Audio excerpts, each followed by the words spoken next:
Good evening, my brothers, sisters, and friends. First of all, I would like to welcome you all. Today is September the 10th, the year of 2021. And we go back to our weekly Friday meditation session.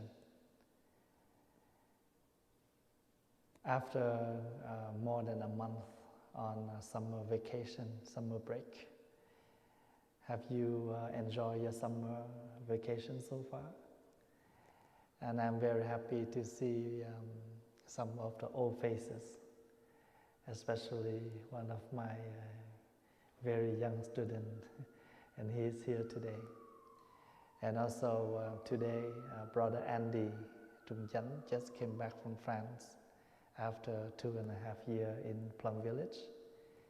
And Brother Andy will come back here and get ready for his fully ordination ceremony. So within another month, he will ordain as a bhikkhu, officially monastic ordained. And as you know, that when you become a novice, Samara, you just join the monastic.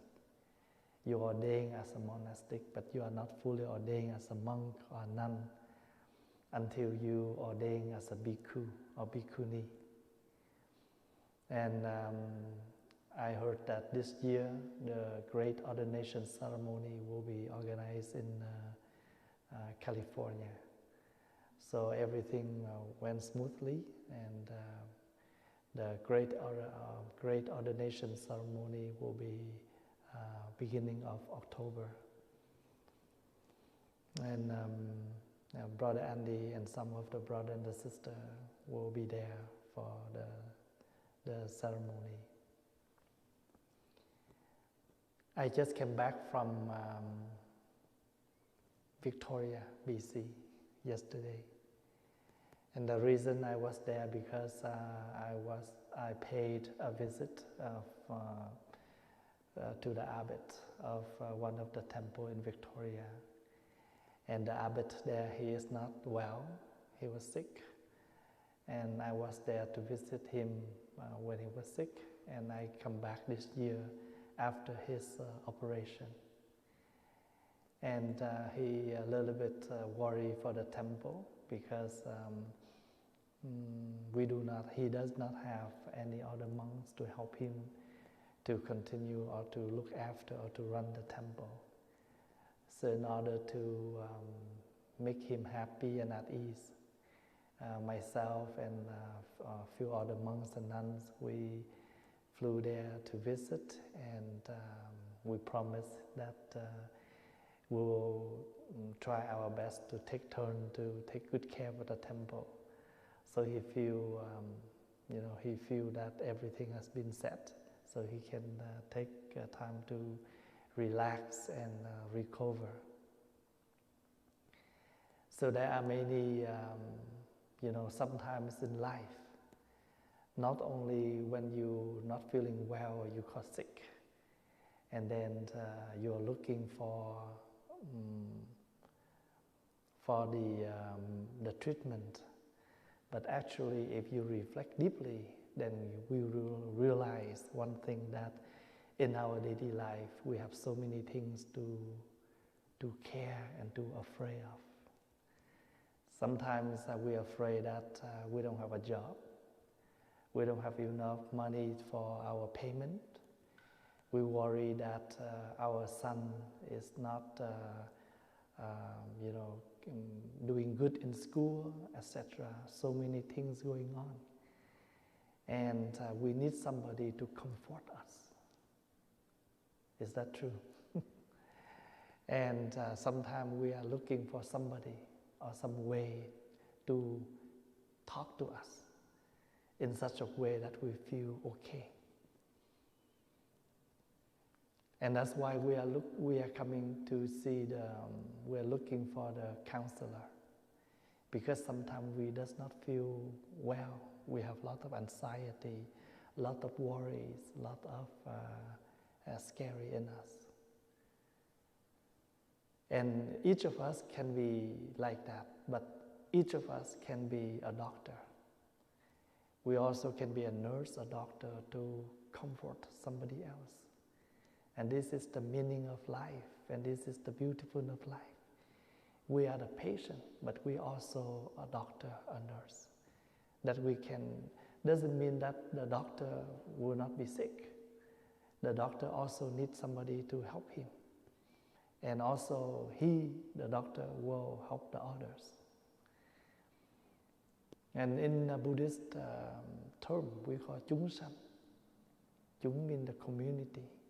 Sanh means living together. We're living together doesn't mean that we don't care each other, but we need to do it in such a way that we're able to support one another. And in Buddhist practice, in the Buddhist community, we have a term called Phap, Dharma friend. And the word Dharma friend means the brother, the sister in the Dharma, in the practice. But that also means for yourself, for your practice, everything that happened in your life, that can be a friend of yours. If you know how to contact, you know how to communicate, you know how to facing, you know how to dealing with, and that negative things also can become part of your friend, part of your teacher, because that helps you to improve and to move on. In Buddhist practice, when we have negatives, we do not try to run away. But what we do is we try to facing and find a way to help. Just like our son, our daughter, our brother, our sister, our loved one, when they have problems, when they come to us, and we cannot say, oh, I don't want to hear, you can find somebody else. You know, that shows our callous. Even though we don't have any way to help yet, but at least you sit there and listen so they can tell you what's going on. And if you cannot help that person 100%, I think you still can find some percent that you're able to help. There's no way that we have no way to help. We do have some way, as long as we do have the intent to help. And that is the reason why we call compassion, loving kindness.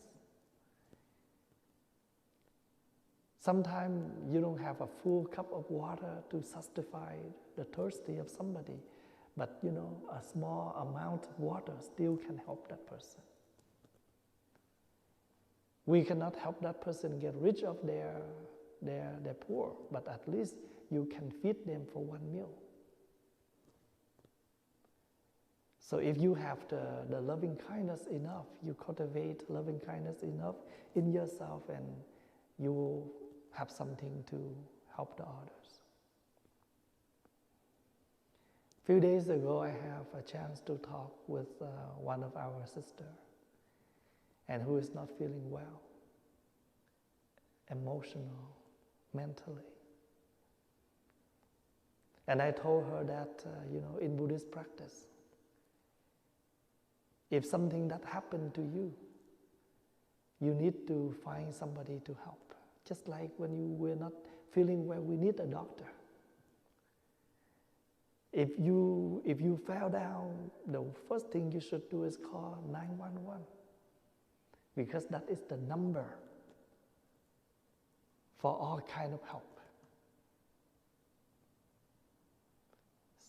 All kind of help, that is the number you dial. And you should find a number to dial when you need emotional help.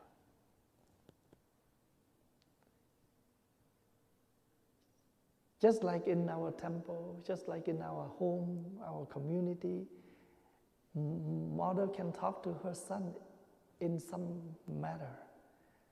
The father can talk to his son in some matter. So the son will feel very complete because he can talk any kind of topics to somebody in his home. Maybe he can talk about soccer with his dad. He can talk about food with his mother. He can talk about practicing with his brother. He can talk about school with his sister.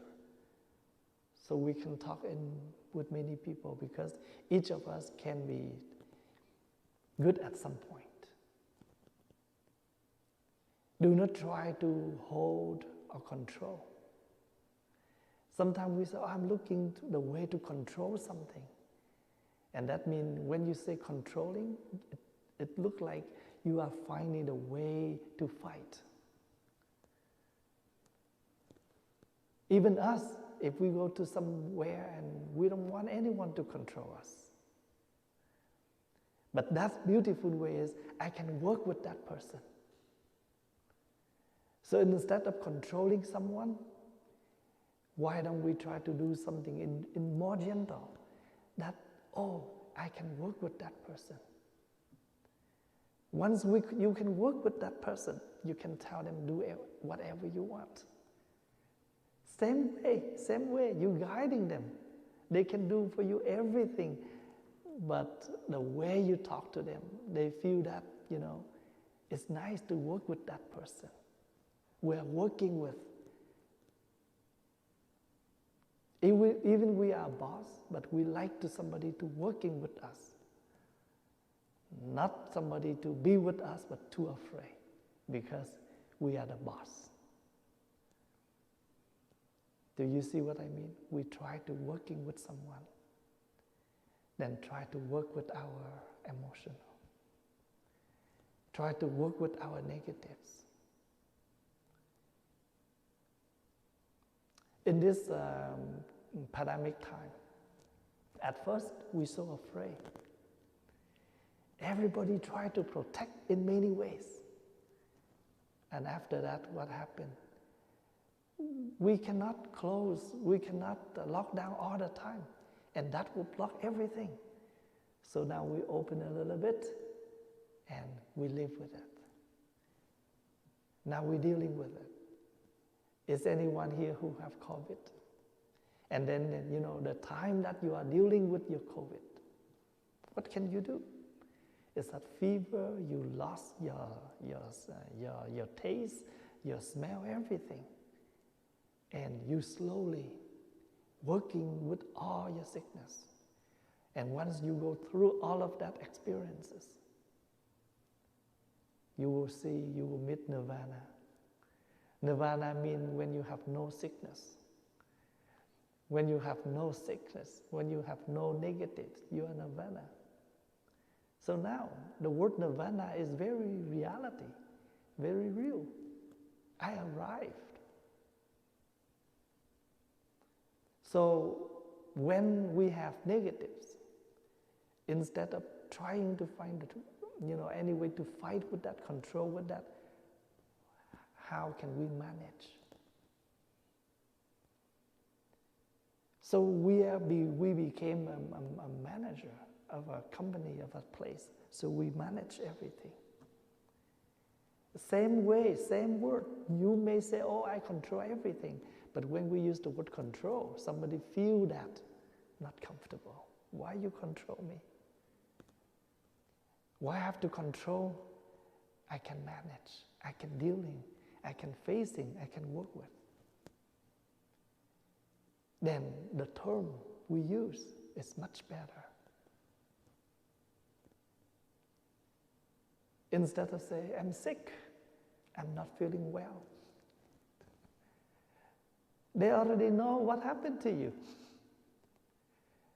Maybe after work, you come back home and you will say, I'm not feeling well. For both body and mind. And if your son, your daughter, your wife, your husband, they love you that much, they know what to do with you.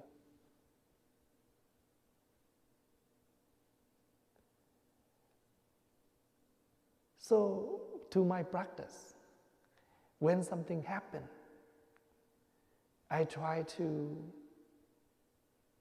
instead of reacting, I try to go back and see what can I do with this.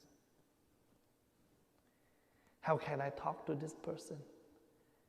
And how can I talk to that person? What can I do with this?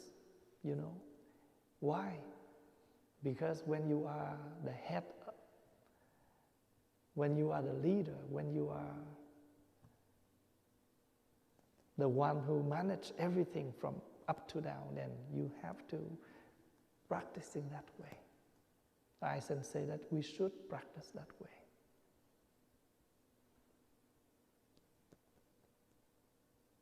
We are the boss.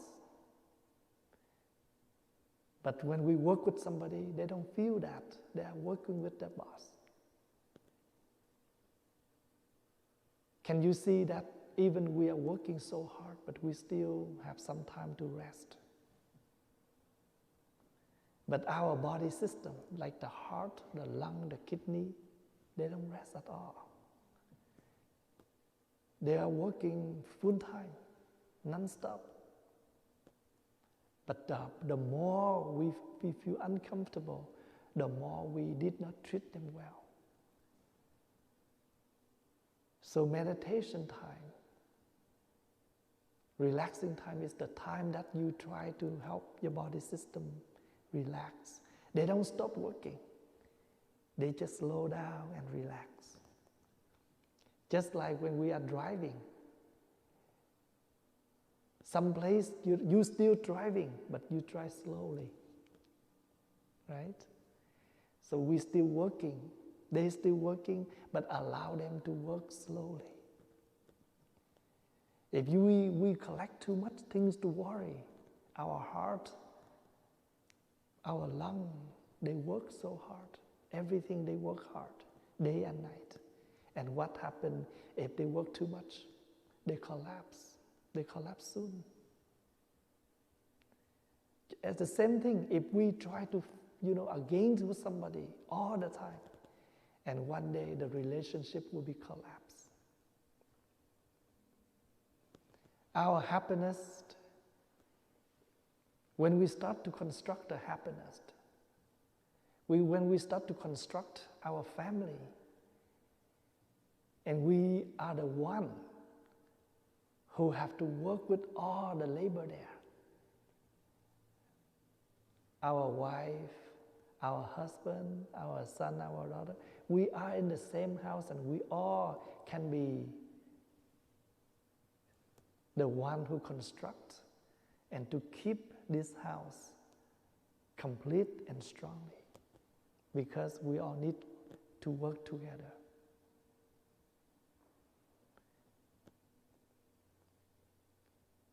Sometimes we learn that life is the art. Life is an art. Everything, every single thing can be an art. Even, cooking, arrange the flower, everything. And if we learn tiny things like that, we can, compose a major one, a bigger one.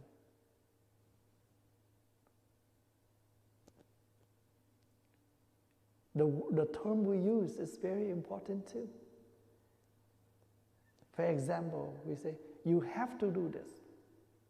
And that person won't feel comfortable. Why I have to do it? And if we can use the term, you should do this. Why? Because if you do it, it's good for both yourself and us. Then you have to do this, then that person say, why me? Why I have to, and why me? So as good that we are working together and we all see everyone is working. So that is one of our monastic practice. When we become a novice, we learn a lot of what we call the mindful manners. And one of the manners that we should learn that living together as a community. There's no way that, somebody is working and somebody is just hiding in the room, reading, sleeping, and, they're doing their own stuff. You are right to do that when you have a free time. But we all need to go out to do in order to show the practicing of a community. Can you see that one thing is working, then everything is working? For example, you open your eyes, looking at something, you see something, and your mouth is working along. Oh, that is the flower. Hello, Mark. You see it, your speech will arise. You recognize who is that, you speak out the name. So the eyes, the mind, the speech working together. And because they're working that way, we try to bring positive. Because sometimes we do not have enough manage. We see something not all right, we speak out right away, and that causes a lot of problems. And now we learn something else. We still see things, we still recognize things by our consciousness, and we try to recognize them by positive way. And that is one of the ways to avoid anger, to avoid suffering.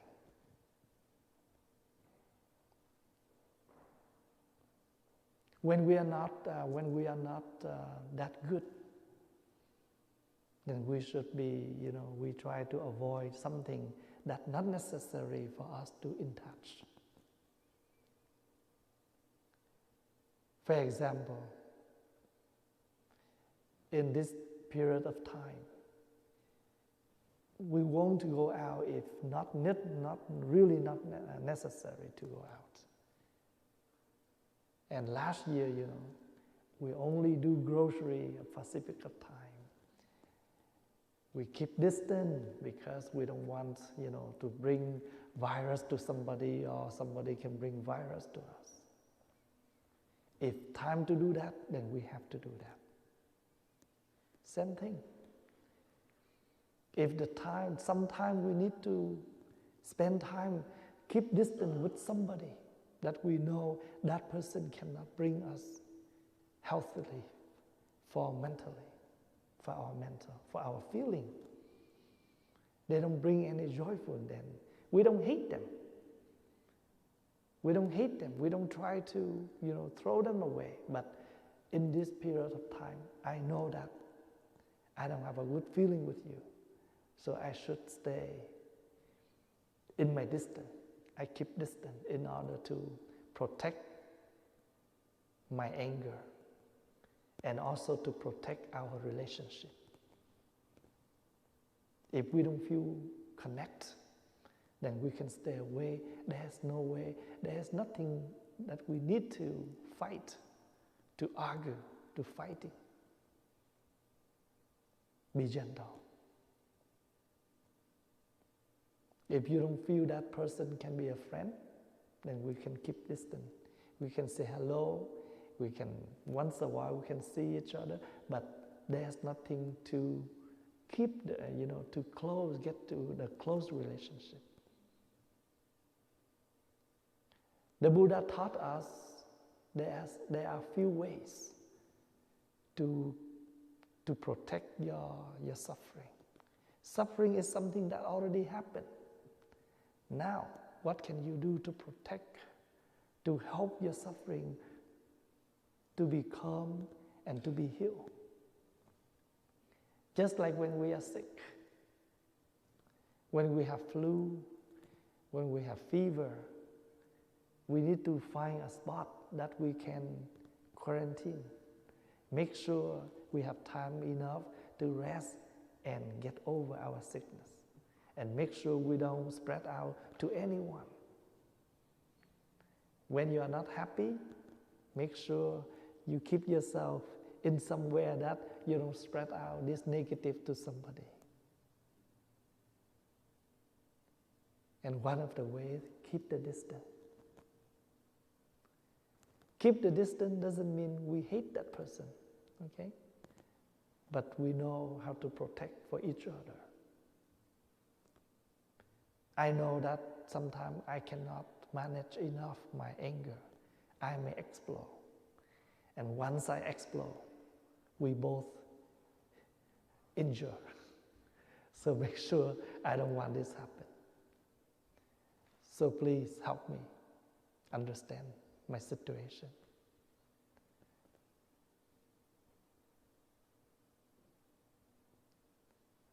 And we try to protect ourselves. The Buddha have taught this very detail in many of his teachings. Protection. Just like the monks and the nuns. We protect our monastic life by wearing the robes, shaving our head. Because once your outer look different, then your life will be different. If you keep your hair grow, you wear normal clothes, then you may involve with many things that not necessary for monastic. In Thailand, in Laos, in Cambodia, their tradition is not, the monks not only shaving their head, but they also shave their eyebrow to make sure you 100% a monk. Maybe sometime now is shaving the head is one of the style.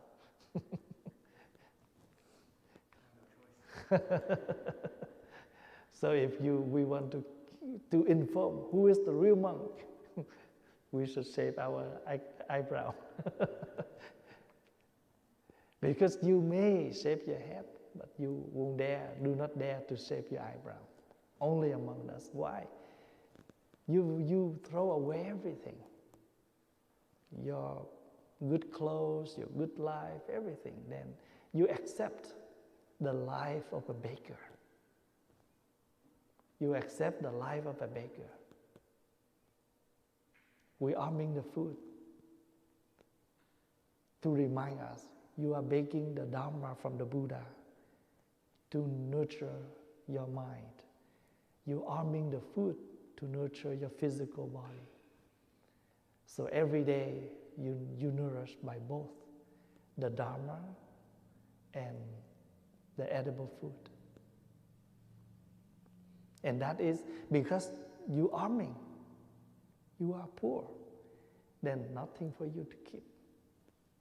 At the Buddha's time, food not allowed to keep overnight. Because we don't have microwave. We don't have the fridge.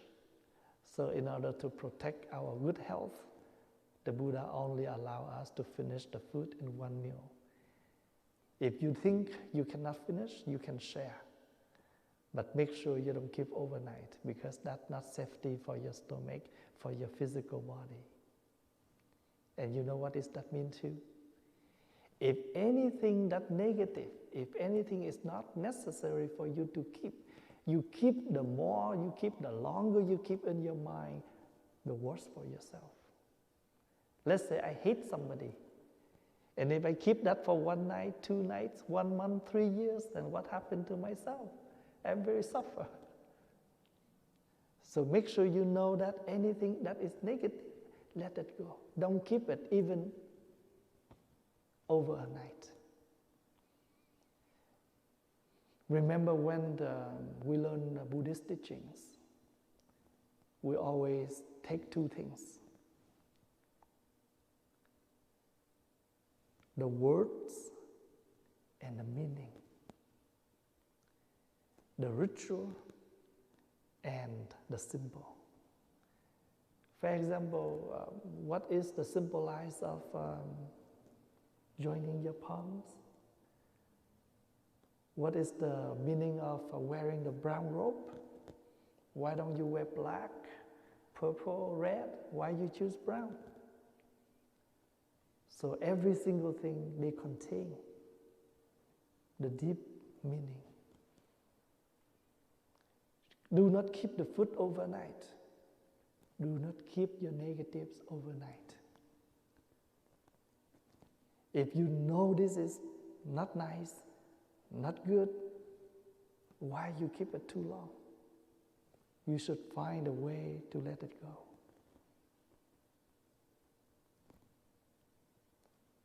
You cannot be helping anyone if you're not in a healthy condition. You have been protected, then you can protect the others. So the Buddha taught us to avoid any place that, necessary for you to stay. One day the Buddha walked by and he saw a bag of gold and money.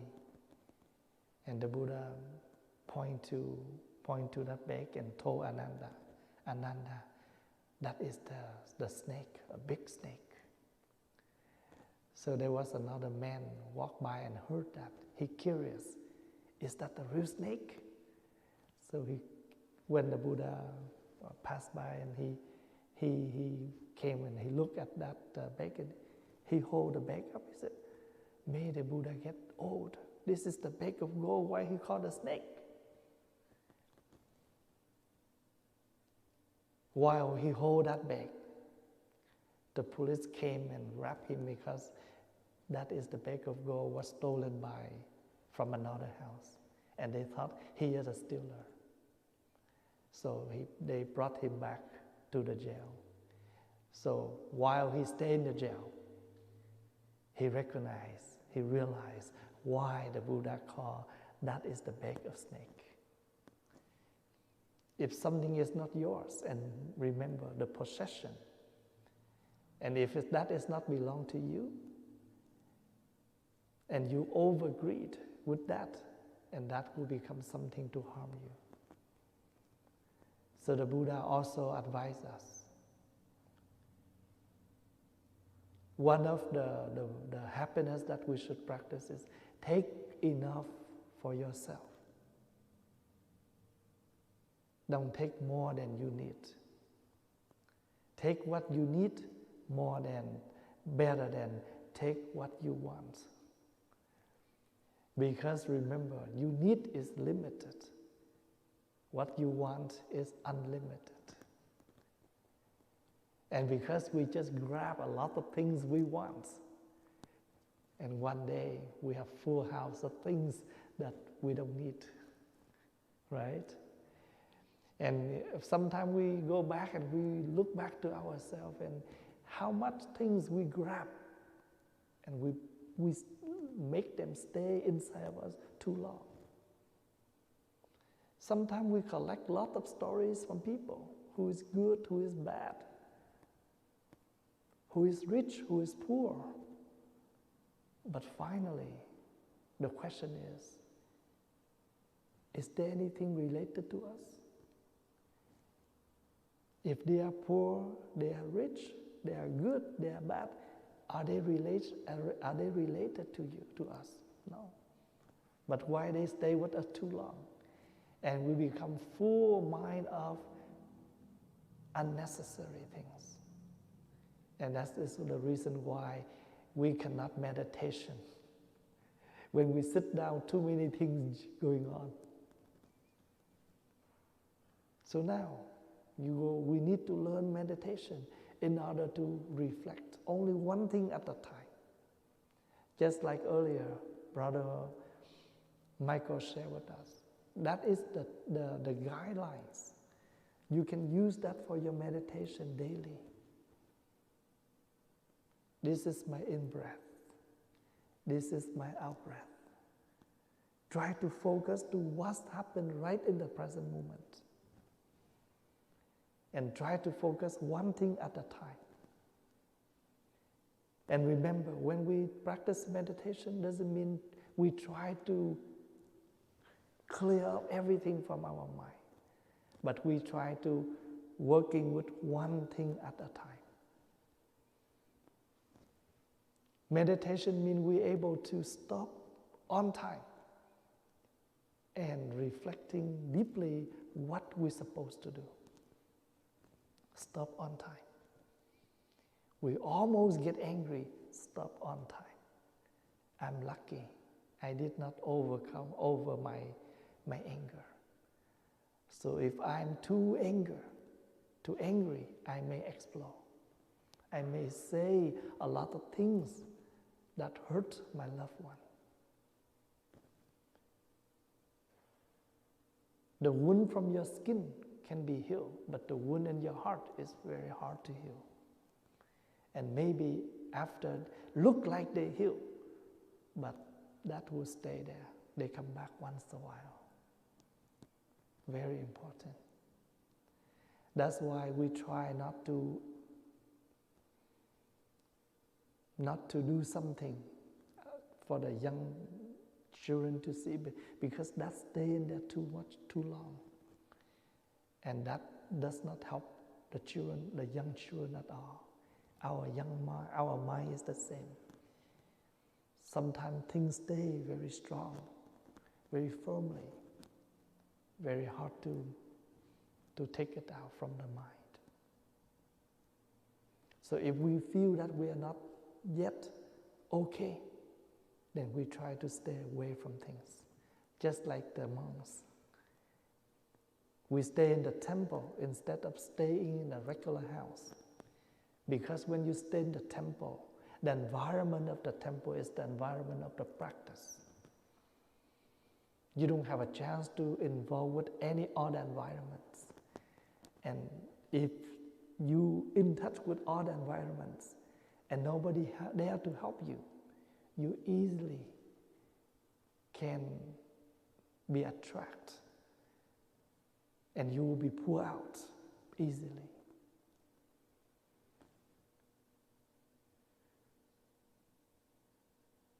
So what I try to share today, because every week we are practicing meditation and we encourage the brothers, the sisters, you go home and you continue to practice your meditation. Not only when you come here once a week, completely not enough.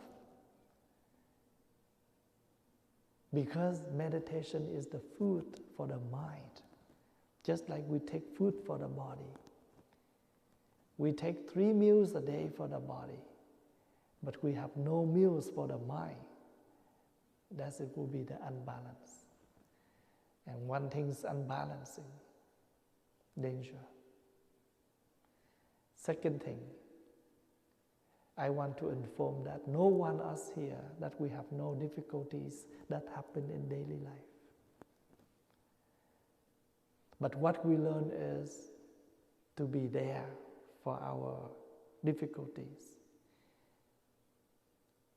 And then instead of controlling, fighting, argue, we try to facing, looking deeply to see what can we do with this. Just like when you meet a patient, the doctor will sit down and talk to the patient to find out what's wrong. I can read your pulse. Not enough. I need to ask you a question. Right? And I need to use the flashlights to see your eyes, to see your tongue, to read your pulse, to ask you questions. I will collect all of that. I will tell you what's wrong with you. And that's how the doctor will do when they see a patient. And we are just like a doctor of us, of our negatives, our difficulties. We need to ask a question: why? What caused me to this situation? What brings me to this situation? And after that, I need the doctor. And you will find out there's some way to help you to overcome. Actually, everything will stay very calm. But how come they are not calm enough? Because we did not see things as they are. We always add our ideas into something. That's why things will not stay as they are. Because we think we smart enough. We think we have a lot of knowledge to inform on some things. But actually, if that is not the mindful information, that will be maybe a wrong perception, a wrong information. Just like a lot of people right now, they give a lot of wrong informations. And if you receive the wrong information, you will go to the wrong destination.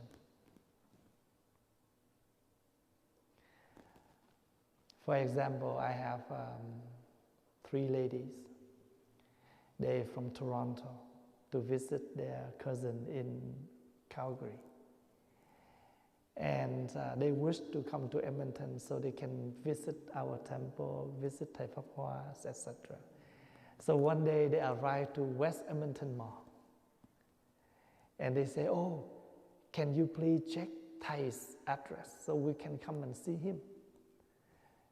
And they took they pressed down the wrong address. And the map told them from West Edmonton Mall to this temple will take 3 hours.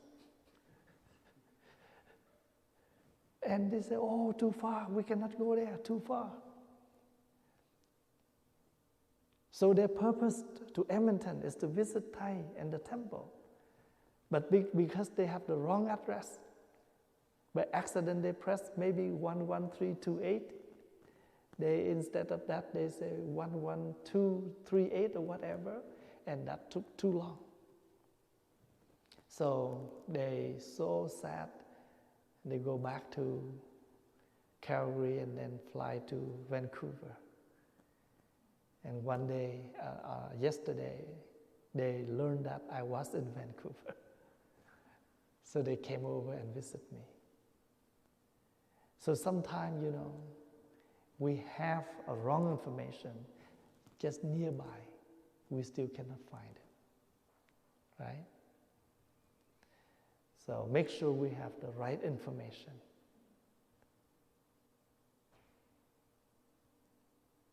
In order to have the right information, we need investigation. And that is one of the first factors to be awakening. We have 7 factors of awakening, and the first one is investigation. You must investigate. What do you need? And once you have that information, you press go, and they will guide you to where to turn. Dharma is the same. And now you can see that the Dharma and daily life, they are not 2 parts. They're just one. Because Buddhism means the way of life. It is the way for us to live. But in many days, many years, we live wrong. We still live, but every day is the day of upside down. Now we need to turn it back and make it straight and right. That's all we do. We still eat, but we are not mindful enough. We may take a lot of food into the body, but the food totally does not bring any health to our body. Now we need to learn what is appropriate for the body. What can I take that makes sure my body is in a healthy condition? I still talk, but in the past I talked a lot of things that hurt my loved one. Now I need to learn how to talk properly, so make sure I don't hurt my loved one. I still treat myself, but I did not treat myself right. I smoke a lot, I drink a lot. I stay up too late to play games. And all the games I play is, violence, scary, and that make me become, I destroy my body system, I also destroy my learnings. Now I need to go back to find the word retreat. I did not treat me well, I need to retreat myself. Oh, I need to go to retreat center. Because that is the center to help me to retreat. There's nothing wrong when you realize you are wrong, because you have the chance to redo. When you write something wrong, you rewrite. When you do something wrong, you redo. When you did not treat yourself good, you retreat. And that is the light of the practice. And that is the word Dharma.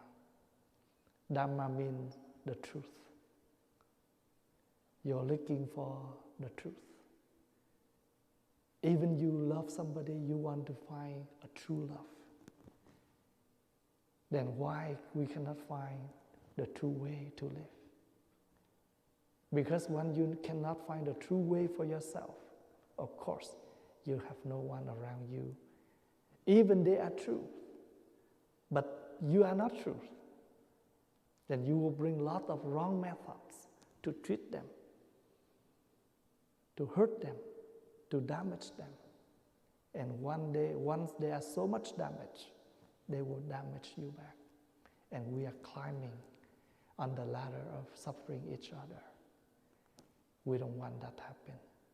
We want suffer less.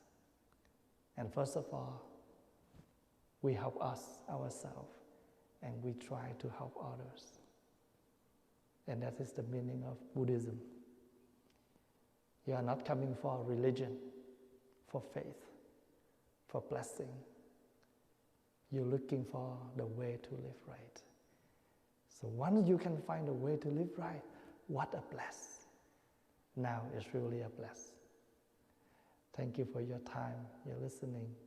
I hope you enjoy your weekend, and we'll see you next Friday.